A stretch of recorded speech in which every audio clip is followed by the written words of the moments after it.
Hello everyone, I'm Sonal Chandalia, the Chief Nutritionist at Dr. Chandalia's Diabetes Endocrine Nutrition Management and Research Center at Mumbai.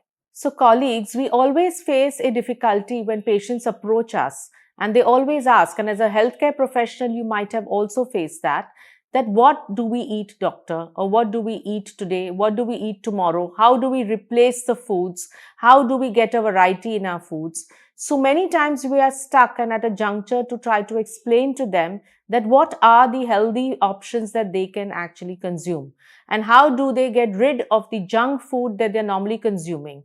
And many a time you'll actually see that they do not realize that some of the foods are absolute junk food. So firstly, we need to explain to our patients that what is junk food.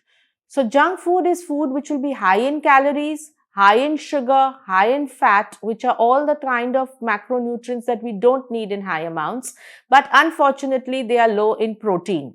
So it doesn't do very great for the body, and once an individual understands that, they understand that the kind of food they're eating needs to be healthier. Additionally, a junk food will not provide adequate micronutrients. It's actually missing all the vitamins and minerals. So basically, it's a food which is of very poor nutritive value. And once a patient understands this, they want to know the healthy versions of the foods that they can have instead of the junk food and yet retain the variety of foods and satisfy their palate. So as a healthcare professional, we advise them many different options from all the different categories of foods and cuisines.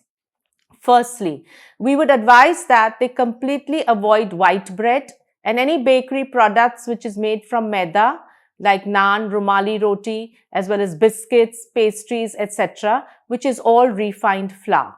So that is a complete no-no. Additionally, we have seen that in studies that the white rice that we normally eat, which is a processed polished white rice, is likely to raise the blood sugar levels almost to the tune the way direct sugar does.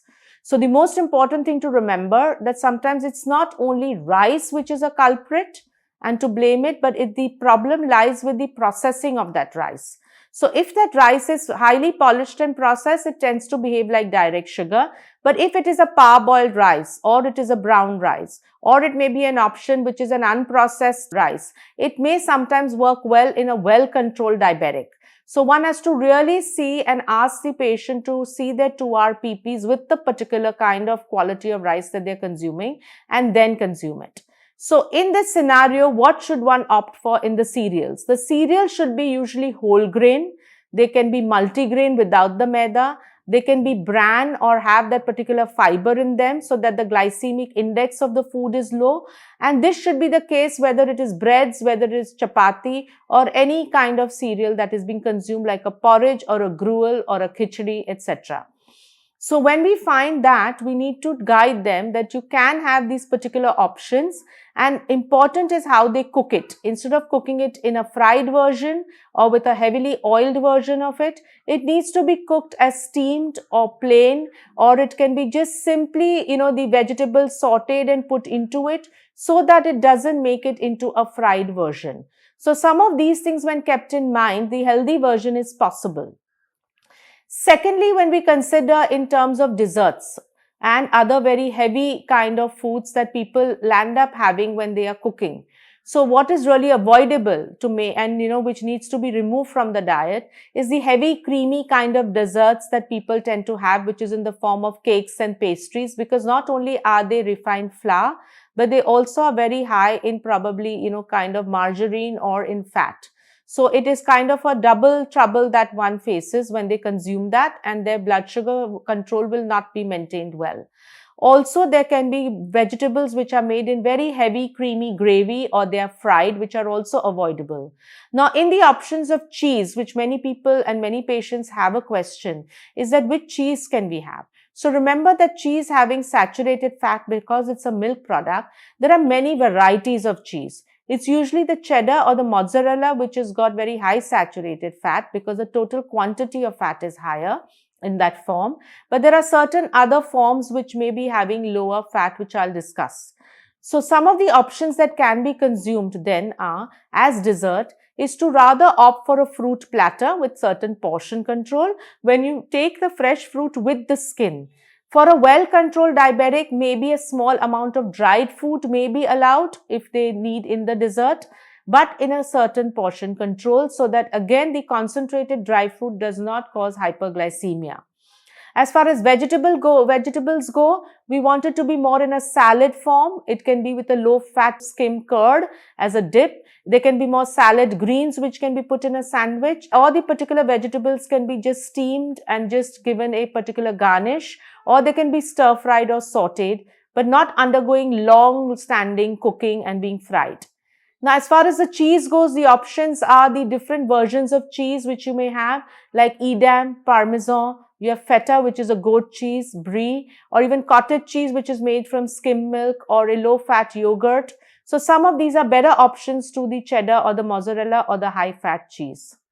Additionally, what are the other things that need to be avoided when one is consuming different kind of cuisines and food options?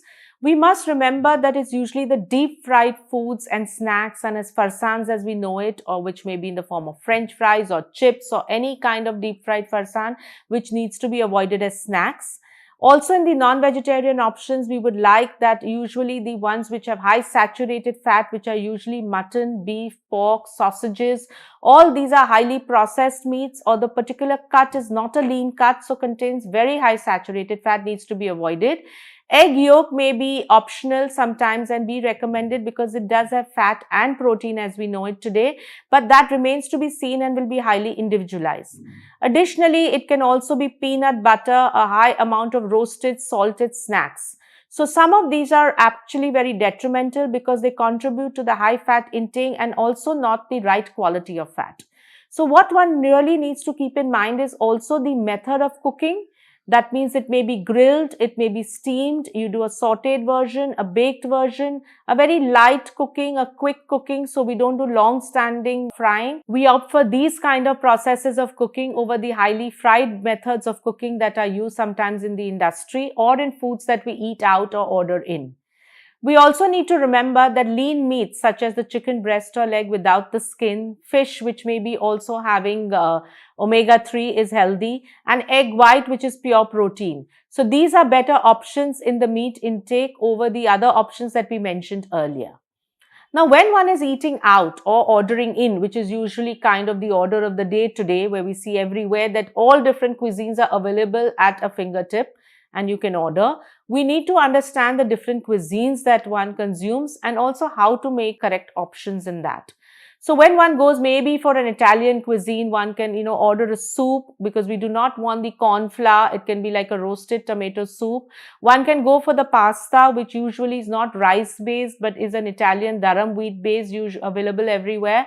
And it can be more an arrabbiata style, which will have the least amount of oil, but with lot of vegetables. There can be some grated Parmesan cheese, which is usually low on fat. There can be a small amount of that.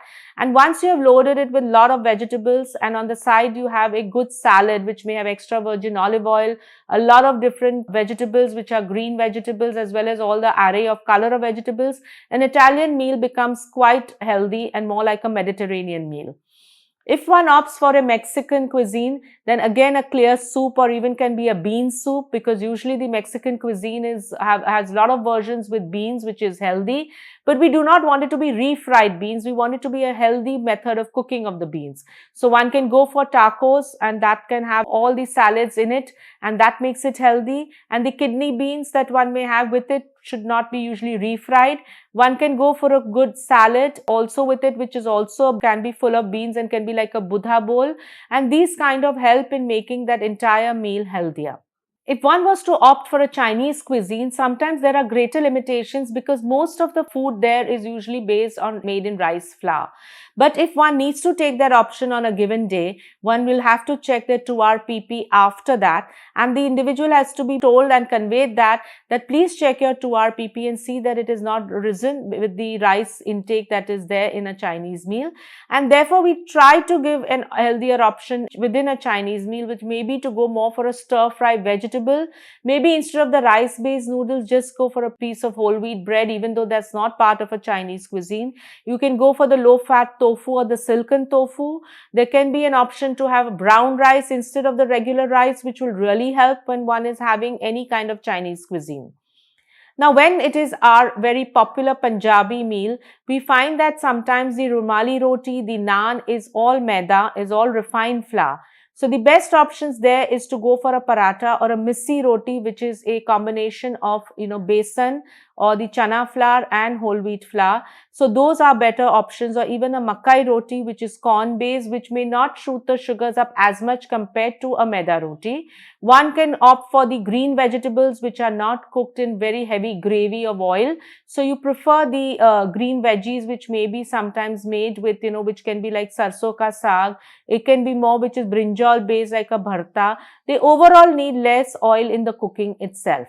So avoid the creamy gravy vegetables, or one can go for like what we call a handi vegetable, which is usually steamed and then cooked well. So those are better options. In the dals, usually there is a lot of cream put in the black dals. So one can opt for a tadka dal, which is preferable, or even for chole, which may be dry and it is not that much of a heavy gravy. And definitely go for a curd or a raita, which also helps to lighten the meal for oneself. And if one is having a non-veg option in any of the meals, then it can be usually a piece of, or 2-3 small pieces of, or a one large piece of fish or chicken, which is cooked in the method that will have least oil, which is baked, boiled, broiled, steamed, or grilled. So these are some of the options that one can take in all the different cuisines, and one has to innovate, understand, interpret the menu. And that, as healthcare professionals, we need to do today to help our patients, where their glycemic control is of utmost importance, as well as their salt intake if they're also hypertensive, and of course the quality of fat that is going into the different meals when they're eating out. So I hope this helps, because as healthcare professionals, we need to guide our patients and we need to teach them better, and they need to learn, and they're very interested in learning to help themselves. So some of this hand holding will take them a long way. Thank you for listening in.